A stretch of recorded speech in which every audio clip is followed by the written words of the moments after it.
Number 1 बोल रहा है compound interest for 2 years, compound interest for 2 years at a certain sum is equal to, ठीक है, compound interest for 2 years at a certain sum is equal to, यानी कि CI2 is equal to compound interest for 2 years on a certain sum is equal to simple interest occurred on the same sum at the rate of 14 integer 2/3%, ठीक है, 14 integer 2/3% for 3 years into 3, ठीक है. What is the compound interest? What is the rate of compound interest? अब इधर ध्यान दीजिएगा कि 2 साल का जो कंपाउंड इंटरेस्ट जो हो रहा है वो 3 साल के 14 इंटीजर 2/3% के सिंपल इंटरेस्ट के क्या है, इक्विवेलेंट है. अब 14 इंटीजर 2/3 का मीनिंग होता है आपका 14×42 और 2 44, यानी कि 44/3% इंटू कितना 3, यानी कि आपका 44% आ गया. ठीक है, CI2 का वैल्यू 44% ऑफ प्रिंसिपल, यानी कि ये direct this is the compound rate of interest for 2 years. This is the compound rate of interest for 2 years.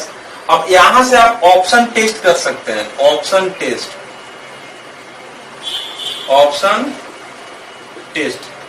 ठीक है. अब यहां पे ध्यान दीजिएगा कि मेरा जो रेट ऑफ इंटरेस्ट जो होगा 44/2 से कम होगा, 44/2 से कम होगा, यानी कि आप 20 पे यहां पे हम चेक कर सकते हैं. R का वैल्यू 20%, तो R2 का हम फॉर्मूला भी बताए थे 2R/R². तो 20 का डबल कितना होता है 40 और 20 का स्क्वायर कितना होता है 400, यानी कि ये कितना आ गया 44% आ गया, 44%, ठीक है. यानी कि R का वैल्यू 20 सेटिस्फाई कर रहा है. तो R इज इक्वल टू कितना 20. हम 20 क्यों चेक किए, क्योंकि this is the compound rate of interest for 2 years, effective rate of interest for 2 years. तो इसका हाफ करेंगे 22% आएगा, ठीक है.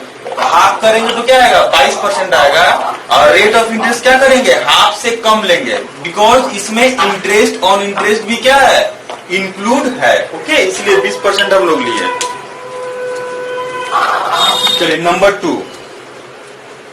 2 में जो बोल रहा है कि श्यामू है 2000 hens at the beginning of 2008. At the beginning of 2008 उसके पास 2000 हेन है, 2000 हेन्स है, ठीक है. अब बोल रहा है the number of hens each year increased by 10% by giving birth compounded annually, ठीक है.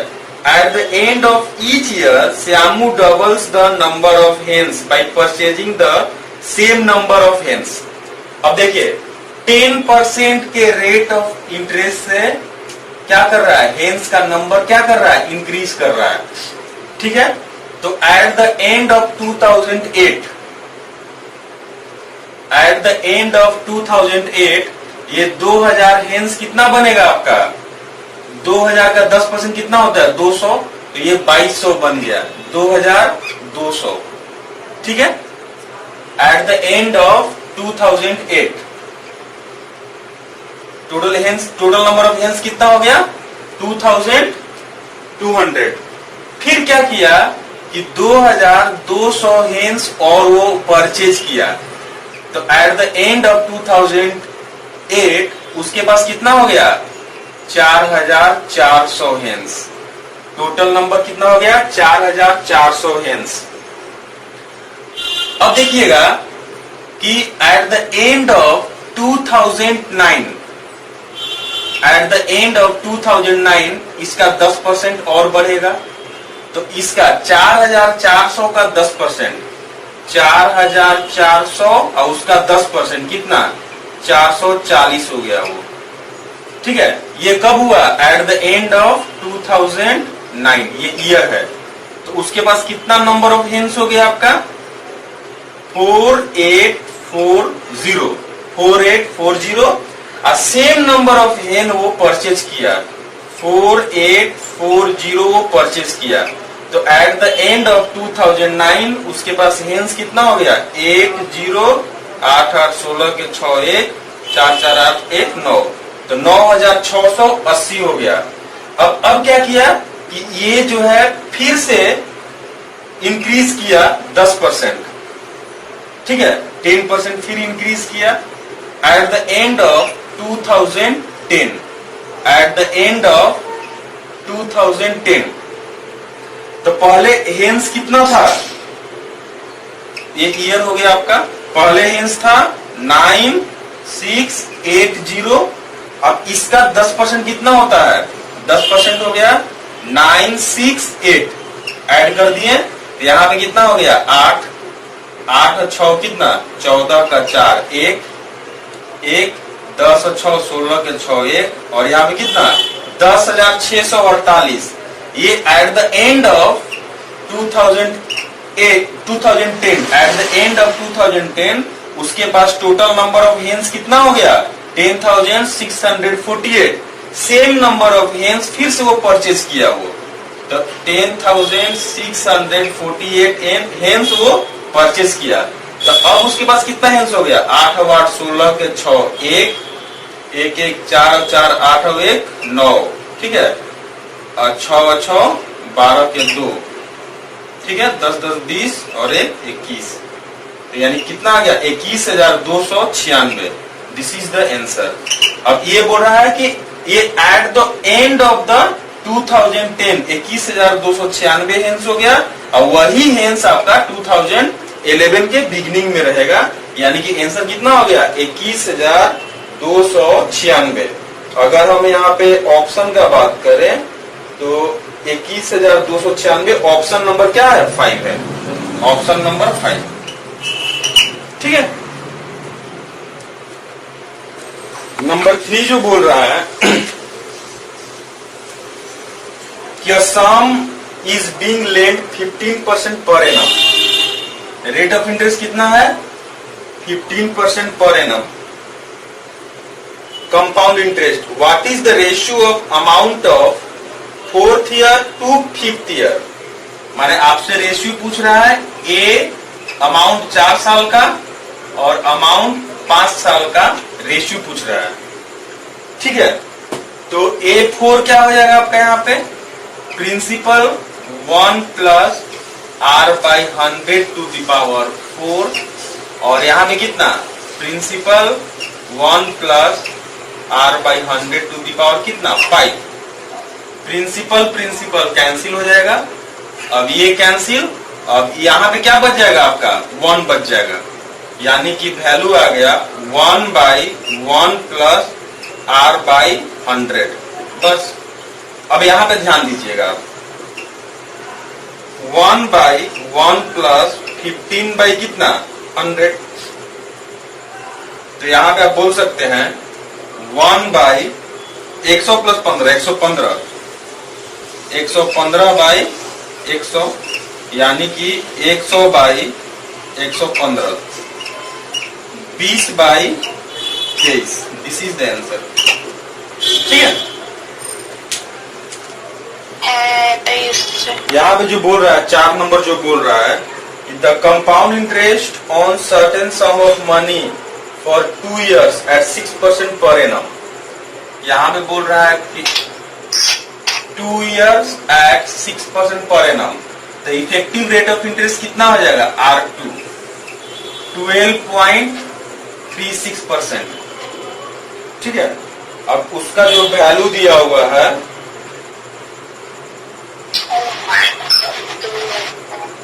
520 दिया है, यानी कि 12.36% इज इक्वल टू कितना 520। अब यहां पे जो बोल रहा है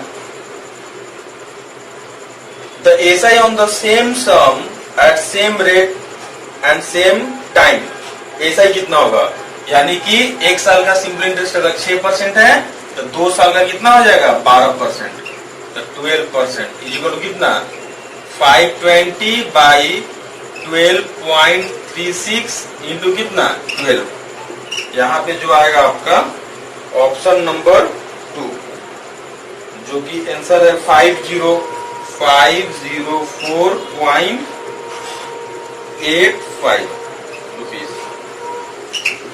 ठीक है,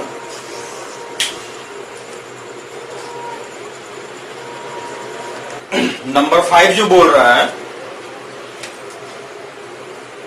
the difference between compound interest and simple interest on an amount of 28,000, माने प्रिंसिपल जो दिया हुआ है 28,000, ठीक है, at the end of 3 years, time कितना दिया है 3 years,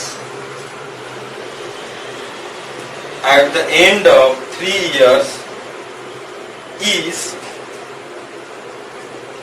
at the end of 3 years is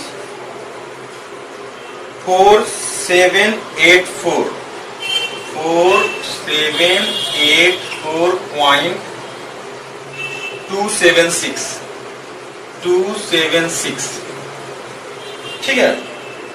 what is the rate of interest, ठीक है, आपको यहाँ पे रेट ऑफ इंटरेस्ट पूछ रहा है। यहां पे आप ऑप्शन टेस्ट कीजिएगा, ऑप्शन टेस्ट आपके लिए बेस्ट रहेगा। नंबर 1, ऑप्शन में 1 जो दिया है 22.5%, 22.5%, option 2 21%, option 3 19%, option 4 23% and option 5 19.8%, 19.8%, 19.8%, ठीक है। अब इधर ध्यान दीजिएगा D3 दिया हुआ है यहाँ पे, this is the difference between compound interest and simple interest for 3 years और प्रिंसिपल दिया हुआ है, ठीक है।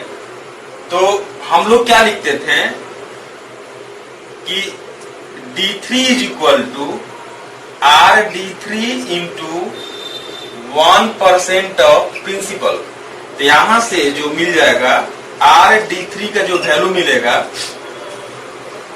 D3 बाई 1% ऑफ प्रिंसिपल, ठीक है। अब RD3 हम बताए थे कैसे करेंगे हम लोग, 3R² is equal to D3 का वैल्यू कितना है 4784.276 एंड 1% ऑफ प्रिंसिपल कितना होगा 280, ठीक है। अब हम लोग यहाँ पे यूनिट वैल्यू देखेंगे।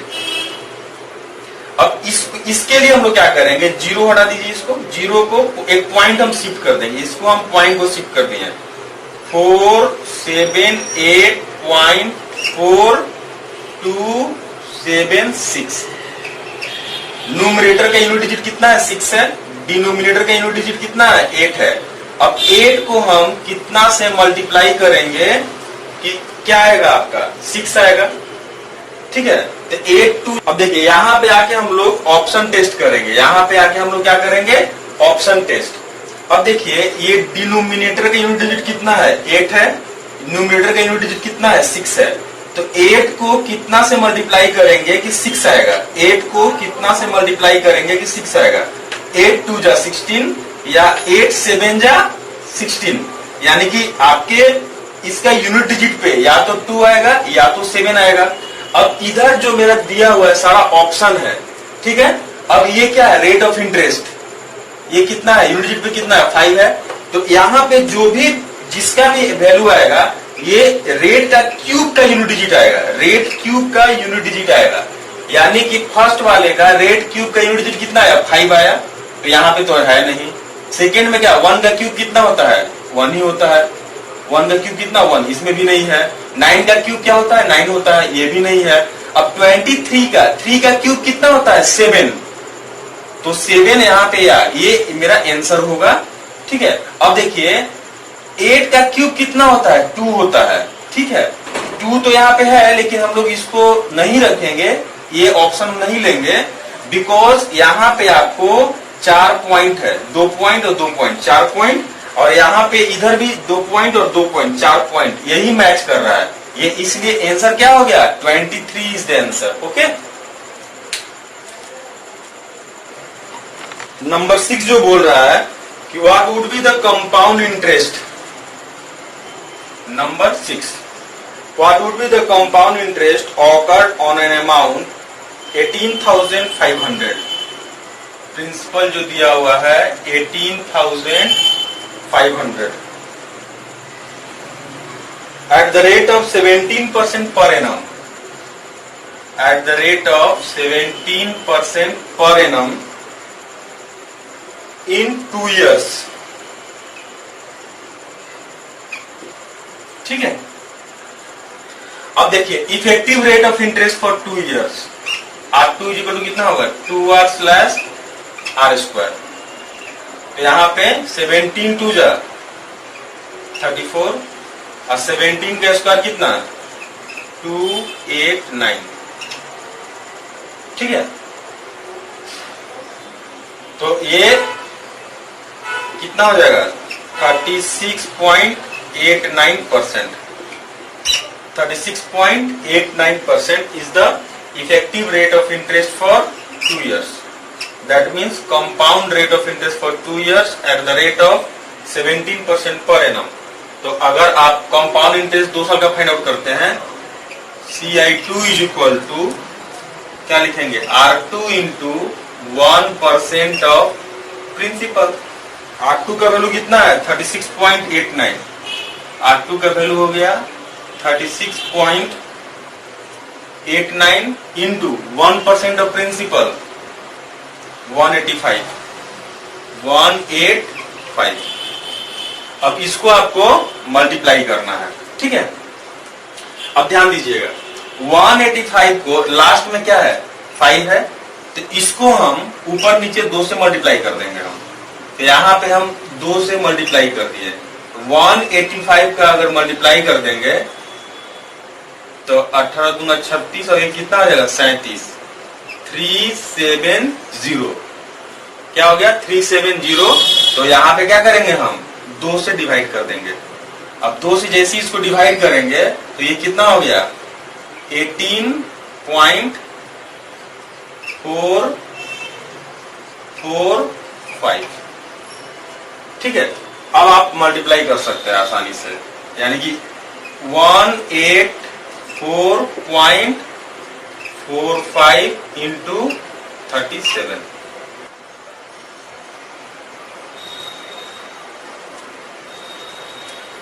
इस तरह से करेंगे तो कुछ मतलब कैलकुलेशन आपको कम होगा। डबल डिजिट का ये तो मल्टीप्लाई करना पड़ेगा, इससे कुछ कम होगा। नंबर 7 जो बोल रहा है,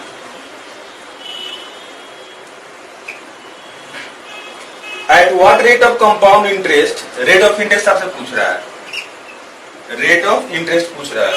at what rate of compound interest per annum will the sum of rupees 1600, sum of rupees 1600 will becomes 1831.84 in 2 years। ठीक है, अब देखिए 1600 2 साल में 1831 रुपया 84 पैसा बन जा रहा है। तो ये आप डायरेक्ट 16 से आप डिवाइड कर सकते हैं। तो अगर वो 100 रुपया रहता तो कितना होता, 16 से आप डिवाइड कर लीजिए। तो 16 से डिवाइड अगर करेंगे 1831.84 बाई 16। तो यहां पे कितना हो जाएगा आपका 16 एकम 16, 2 और 3 23, 16 एकम 16 और 7 और 1 71, 71। तो 100 चौका 64। ठीक है, अब देखिए यहाँ पे 14 आया, यहाँ पे 14 आया, तो यहाँ पे क्या है 7 का डबल है, तो यहाँ पे 49 ही आएगा आपको। ठीक है, यानी कि आप 100 रुपया इन्वेस्ट अगर कर रहे हैं, 100 रुपया इन्वेस्ट कर रहे हैं, तो आपको 2 साल बाद कितना मिल रहा है 114.49, यानी कि effective rate of interest for 2 years कितना हो गया 14.49%। यहाँ पे रेट ऑफ इंटरेस्ट कितना हो जाएगा 7%। This is the answer. ये चीज इफेक्टिव रेट ऑफ इंटरेस्ट से आप लोग डायरेक्ट कर सकते हैं।